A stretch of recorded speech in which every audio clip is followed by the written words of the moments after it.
Lo voy a saludar al señor Sebastián Toa. ¿Cómo le va? ¿Cómo anda tanto tiempo? ¿Anda Buenas, bien?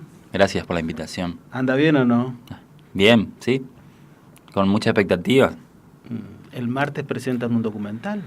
El martes presentamos en realidad varios productos, lo que pasa es que lo estamos haciendo un poco más de publicidad a cautivas, pero también Sí. tenemos un pequeño documental, un pequeño corto que se llama El último Yaguareté, que también se presenta el martes 7 de mayo a las 21 horas, con entrada libre y gratuita ahí en el marco del ciclo de cine El Teatro Vera.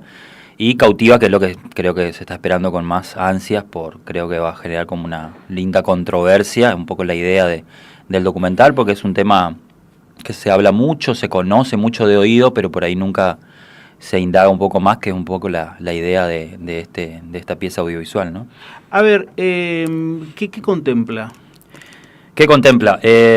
Nos salimos un poco de la historia oficial, que era un poco de la premisa que tuvimos con Mauro Santamaría, que fue el guionista de este proyecto, que fue pasando por distintas instancias hasta conseguir financiamiento para poder realizarlo, y nos atraviesa la historia los distintos interrogantes históricos que nos cuenta esa historia oficial, y lo ponemos como en tensión, digamos.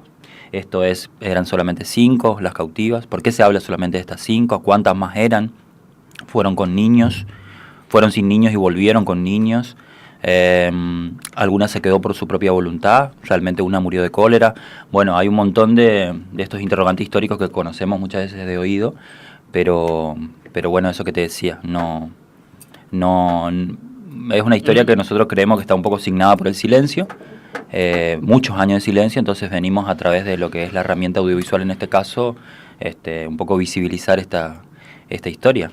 Definiciones técnicas, tiempo, duración, ¿cómo es el documental? ¿De qué características tiene? Es un documental de 30 minutos de duración, es un documental de ficción, se basa en 4 testimonios de 4 historiadores, 2 historiadores y 2 historiadores, y que a medida que van relatando un poco las distintas versiones, vamos recreando escenas basadas un poco, porque como no había referencias visuales de esa época, obviamente, porque pasó hace 150 años básicamente, nos basamos un poco en las pinturas de Cándido López, la fotografía está un poco inspirada en las pinturas de Cándido López, así que juega eso. Hay un poco de animación también, hay una música original creada por el grupo Tallí, o sea, un grupo de gente grande que trabajó, entonces vamos a encontrar eso. Un poco el fundamento histórico a través de los entrevistados, la animación, la ficción con actores y actrices correntinos, la música original, un poco eso. ¿Historiadores quiénes son? La licenciada Gabriela Quiñones, Dardo Ramírez Bracci, Galeana, el doctor Galeana. Enrique Quito. Exactamente, y Charo Páez, una historiadora de Mercedes que se reconoce como una descendiente de las cautivas de Toribia de los Santos, que es la que nos cuenta la historia oficial, que es la que falleció en cautiverio de cólera. Ella brinda su testimonio también, como para tener las dos partes, ¿no? Un poco la historia por un lado y lo que se contaba en el seno familiar o lo que se fue heredando de manera oral, digamos. Claro, que en gran parte la oralidad es lo que ha mantenido viva un poco la historia. Lo poco que se puede rescatar es de esa manera, ¿no? Sí. ¿Quiénes realizaron esto? ¿Vos como director? Sí, fue una idea original de Mauro Santamaría, que yo le digo que es la profecía y el origen de todo esto.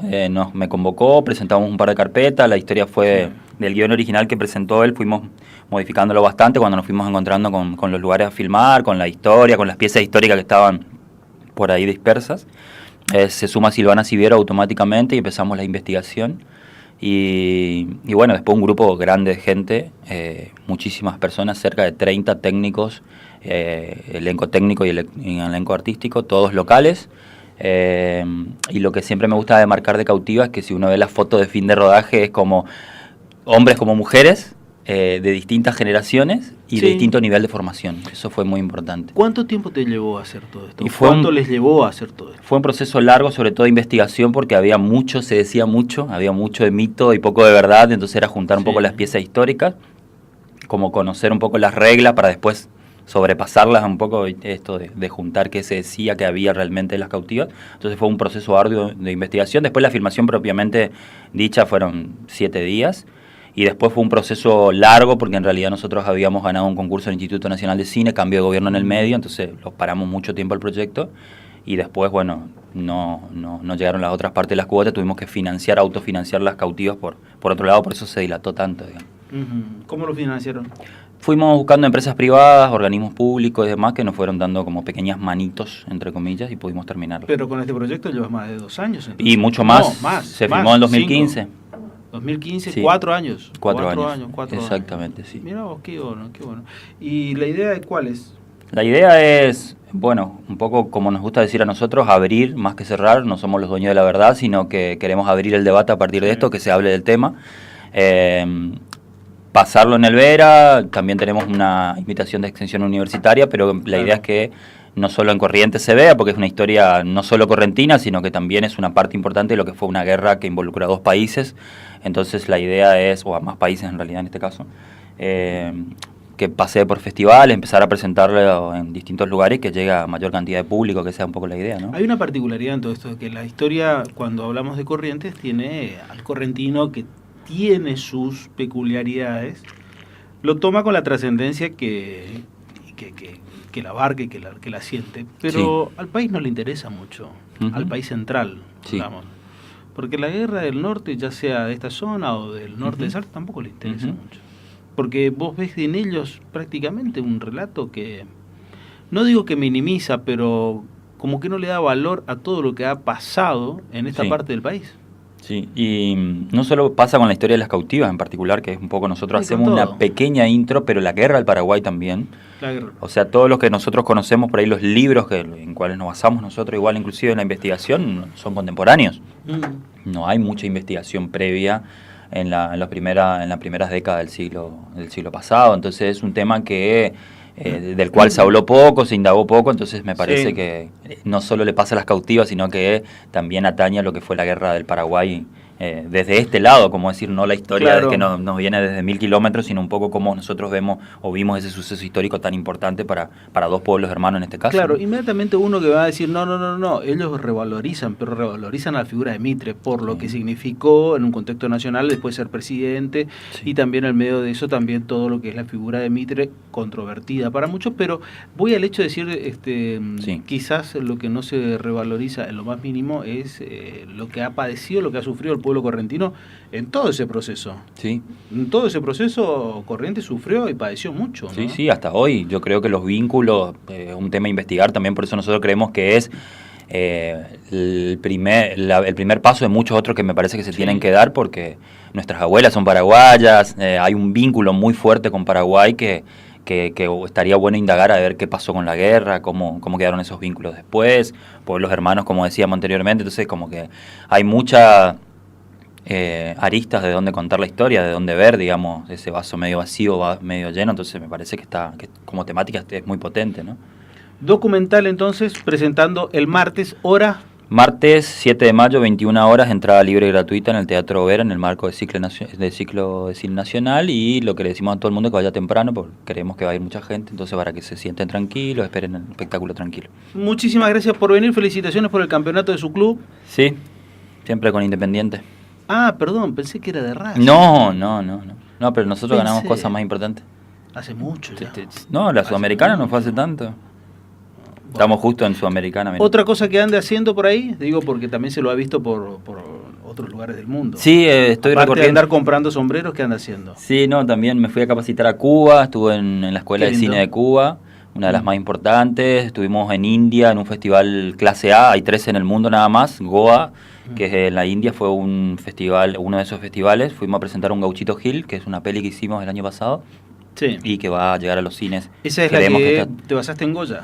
No, la del Goya se llama El Santo de los Cambá, es un documental de San Baltasar. No, esto es netamente ficción, es una historia, no la oficial del Gauchito Gil, pero sí una alegoría al gaucho, una historia contemporánea, filmada en los Esteros Liberá, y bueno, se presentó para algunos festivales y va a llegar, creemos que a los cines este año, así que también andábamos viajando con ese proyecto. Gauchito Gil. Muy bien, ¿y ahora, en adelante? Y ahora tenemos una serie que se llama Cuatro Pueblos, que aborda todo lo que es las misiones jesuítico-guaraníes, guaraní-jesuíticas de Corrientes. Los 4 pueblos, Yapeyú, La Cruz, Santo Tomé y San Carlos, que la terminamos y todavía no la estrenamos. Estamos con el último Yaguareté, que también se presenta en el Vera, como te decía, y con algunos proyectos más, el Barrio del Tambor y algunas cositas más de San Baltasar también, que las tengo ahí en carpeta. Y vos sabés que estoy releyendo un libro de Tulio Alperín Dolguín que habla que que habla que los pueblos guaraníticos en su momento eran en Europa eran mirados como la representación del ideario de la República Platónica, como la comunidad ideal para los intelectuales en ese momento de iniciado el siglo XIX. Era mirado hasta ese nivel. Claro, era muy fuerte el Tupambaé, el todo para todos, ¿no? Esa sociedad utópica de Tomás Moro y demás, digamos. Claro. Nosotros lo que hacemos en Cuatro Pueblos puntualmente es un poco también hablar de la historia, pero qué quedó en el hoy, que muy poco se habla, sí, que vinieron en tal año, que hicieron esto como obras gigantescas, pero bueno, qué quedó en nuestra identidad, sobre los fundamentos, sobre las bases en las que nos paramos, el chamamé, el hombre de campo, la mujer de campo en Corrientes, la religiosidad popular, un poco el origen puede estar ahí también, entonces indagamos sobre esos aspectos, la lengua guaraní. Gracias por venir. No es fácil traer una estrella del mundo del cine como es usted a partir de ahora. Obviamente. Ahora estoy en el barrio, por eso puedo venir las veces que quiera. Sí. Me intentaron echar varias veces del Cambacuá y estoy... San Baltasar creo que me protege, por eso sigo acá. Claro, verá, dejaste la una seca. Sí, pero hace un tiempo ya sí. Te cambiaste. Sí, voy, pero el Cambacuá me sostiene. Así que me siento bien. Oscar Ferreira me decía que está tranquilo el barrio. Sí. Desde mi ausencia está como más tranquilo. Sí, está bien. Gracias por venir y la mejor de la suerte para el martes, 9 de la noche entonces. Gracias, Teatro Vera. Gracias por venir. Sebastián Toba con nosotros.